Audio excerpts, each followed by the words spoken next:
Okay, our final witness before I turn over to you for the points that you might want to make is Camilla Wright. Camilla Wright is a journalist who founded the pioneering celebrity gossip site Popbitch 8 years ago with Neil Stevenson, who went on to edit The Face. A mixture of gossip, celebrity news and quotes and music information is compiled by Wright from her own leads and contributions from Popbitch's fans. The site has had legal action taken against it for publishing false allegations about public figures. It spawned a number of similar publications such as Holy Moly, but remains a reference point for journalists and the music industry. Camilla. Well, when Popbitch started in January 2000, I think it was a very, very different landscape to now.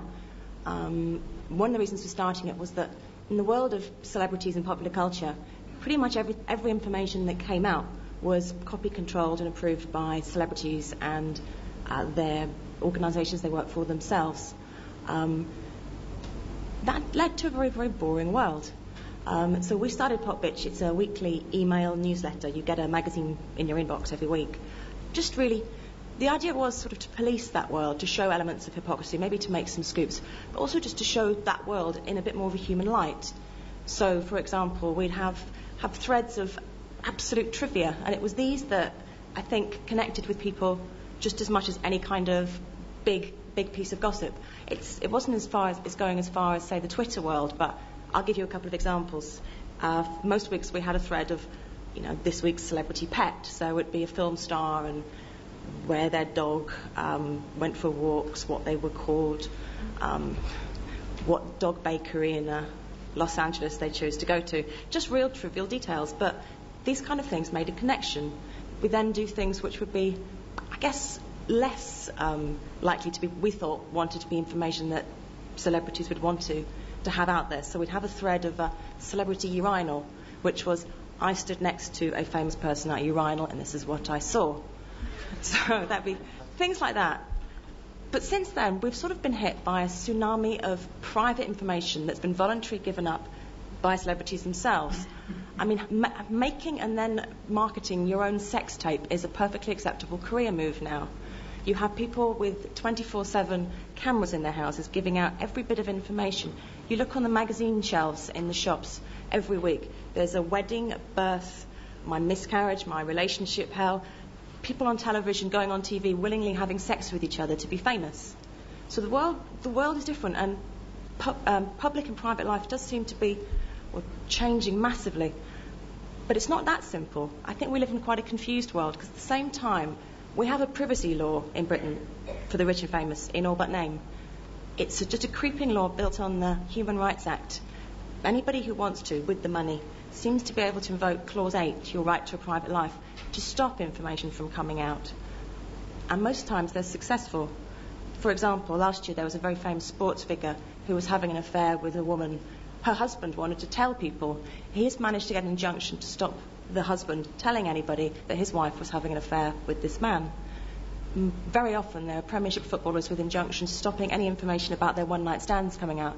The girls see in the papers every week, my love life with X. They want a piece of the action, so they go out and think that they're going to sell their story. But the rich and famous person stops it from happening. So it seems that while we are living in a world where there's a much smaller level of what people consider their private life, it's very confused. For a lot of people, what's private on a Monday is public on a Tuesday. What my biographer can't write, I can put in my autobiography to sell copies to the newspapers. So I think we need to work out how all this works, and then I think we might have a better idea of what privacy matters to us. Camilla, thank you very much.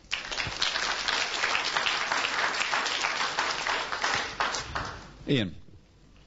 What does it say about the British public that if I write on my blog about a politician's sex life, or you tell us what size Gary Lineker's cock is, that our respective hits go through the roof? I think it says more than just we're interested in sensationalist information, or we've got a slightly prurient attitude to other people's sex lives. We've talked about how we do live in quite fractured times. People don't know each other's neighbours anymore. You don't live near each other's families that often. At work, you might not have much in common. The general world we live in is we're more private in some ways, in that we don't have connections to the people around us that we used to, and therefore we don't have much to talk about. Putting information out that people can share as a sort of social currency, what you talk about on the bus the next day, is is, I think, very important, and it's a role celebrities manage to fulfil. And the more exciting or interesting the news, I guess, the better currency it is.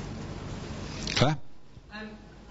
It's interesting because whenever I talk to people about things like Popbitch, and I'm not suggesting you're the same as Red Tops, but just to do that analogy, there's always quite a lot of snobbery. You know, it's kind of like trivial information, who wants to know, and so on.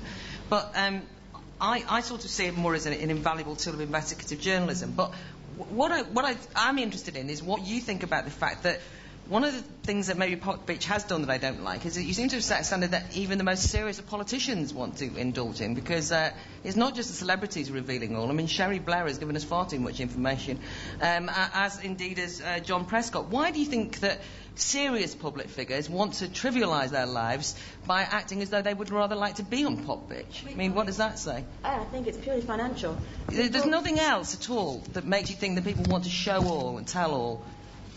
It seems to be more like about making yourself authentic, revealing the true you to the public, because we don't believe they have anything more better to say. I mean, we've lost faith in politics, big ideas, hasn't it? I think there is money, but there is also a confessional world. It's acceptable now to, not just acceptable, but people who tell the story about themselves seem to be more liked, or as you said, be more authentic. I think that it started in America, and whether or not we're just we're gaining their habits from watching sort of TV shows, talk shows, magazines from there. I don't know, but I don't know where the desire to reveal everything comes from. But people only seem to want to reveal these things when they're getting paid for it. Steve? Can you answer your own question? Where do you draw the line on the story that you won't run? What's the line beyond which you won't go? When people are happy to make their own lives very public, then I think their lives are a public domain. If they choose not to, like a lot of famous people, I wouldn't call them celebrities now because they choose not to play that game. Oscar winners, really talented people, tend not to put their lives up for scrutiny and therefore make money or fame from that. I tend not to go near them that much. People's children's things that aren't funny, I guess. So, I don't report on somebody's sort of, if you find out someone's got cancer or someone's children's ill or someone's got mental health problems. There was, I think the biggest debate recently has been about Britney Spears. She was getting photographed in situations where it looked like she was undergoing real mental health issues. I stopped writing about that a while back, but it was difficult because she was the one giving the story. She was the one going to all the paparazzis. And at what point do people try and save a celebrity from themselves? Great, thank you very much, Camilla.